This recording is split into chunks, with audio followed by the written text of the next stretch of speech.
at that. Ha? Jekin TV 17? Puta. Sige nga, upuan mo nga. Sus. What? Look at that 6'1" height.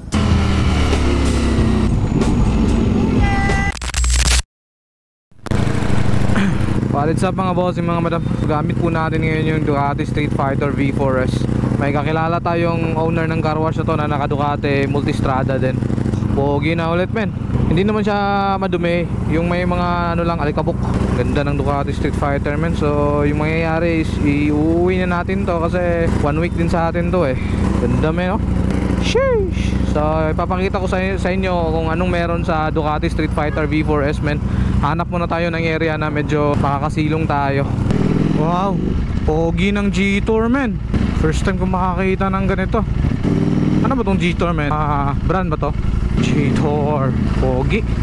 Alright, traffic muna tayo. Talagang agaw pansin talaga tong ano men, Street Fighter Ducati V4S. Sana wala pang dumi kasi sasauli pa natin to. Di sa atin to, 1 week din sa atin to men. Kaya medyo nagamay-gamay ko naman ng konti yung Ducati Street Fighter kasi may problema ako sa seating height nito eh kasi medyo mataas. Yung tip 2 ako tapos pag nag-boots pa ako, so tip 2 talaga. Eh yung lugar ng Claveria is puro bukid. So medyo tagilid yung mga ano, makapapark mo sa Gedli, di ba? So talagang dito. Ayaw kong makasira. Kaya talagang play safe ako palagi.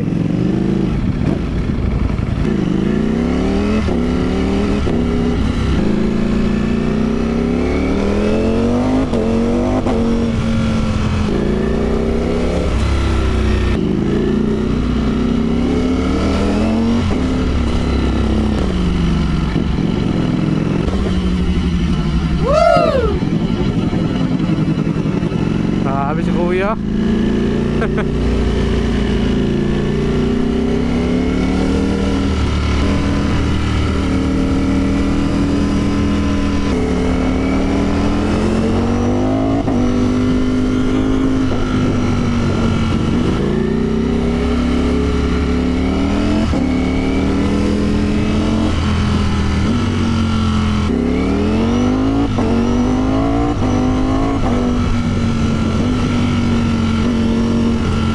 Pasok tayo dito para maka-video tayo saglit. We are here. So ipapakita ko sa inyo.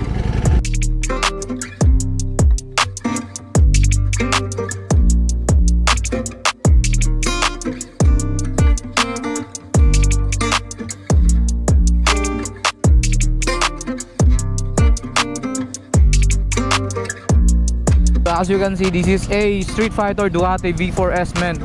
So ang color nito is steel black.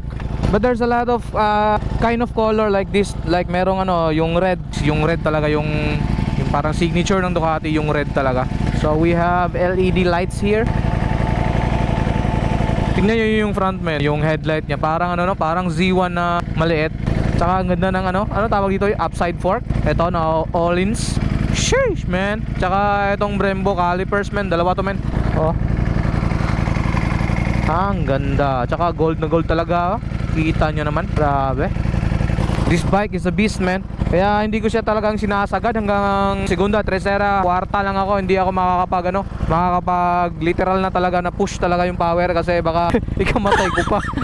Mags niya is Forge Mags Marchesini ba pagka-pronounce nito. Tsaka look at this Akrapovic full exhaust man.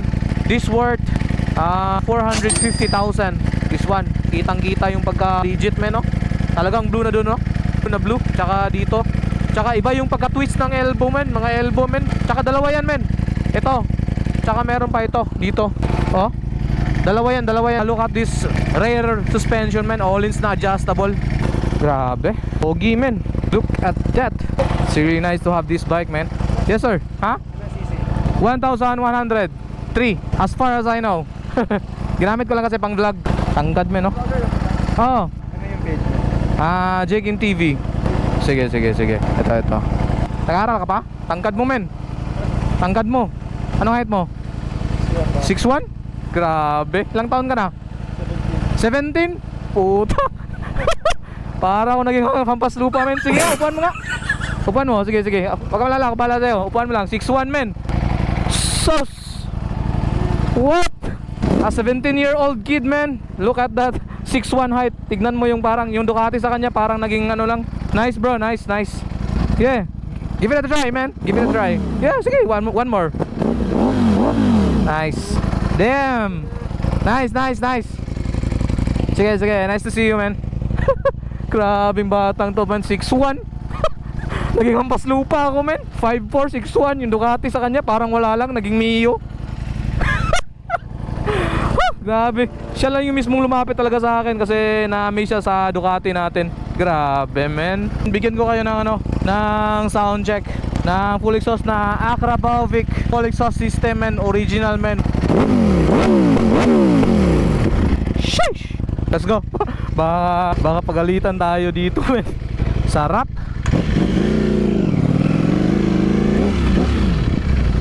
Alright mga boss, it was nice riding this bike, man. Ducati Street Fighter V4S. Woo! Saya! Parang paggamit ko tong bike na to, man, parang pumogi ako lalo, man.